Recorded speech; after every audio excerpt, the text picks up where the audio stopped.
Di ba sinabi ko sa'yo maglalabas ng bahay? Eh, bibili lang naman kasi ako ng Pag may gusto ka, iutos mo na lang. Eh, nahihiya na nga ako sa inyo dahil ayoko na maging pabigat pa sa inyo eh. Nakikipagtulungan na nga ako dahil ayoko kayo bigyan ng problema pa eh. Nasaan ang mga hayop na yon? Ako tatapos sa kanila. Ay, ano ba tingin mo yung ginawa mo? Di ba problema yun?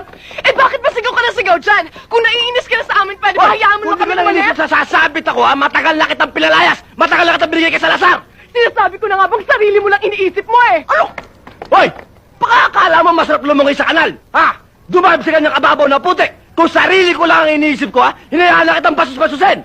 Sana pinabayaan mo lang kami umalis para wala ka ng problema.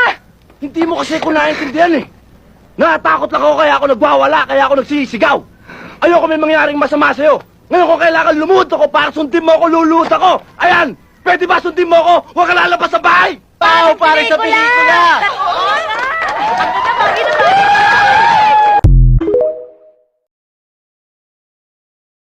Ano nga kasi problema? Gusto mo ba talaga malaman?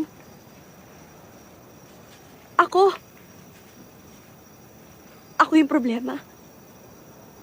Kasi nasasaktan ako kahit hindi naman ako dapat nasasaktan.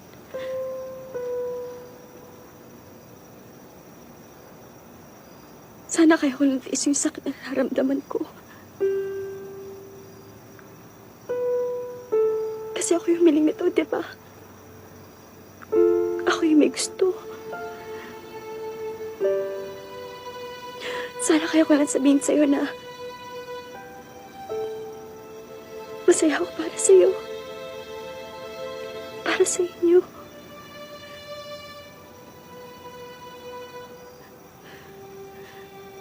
Sana kaya ko. Sana kaya ko.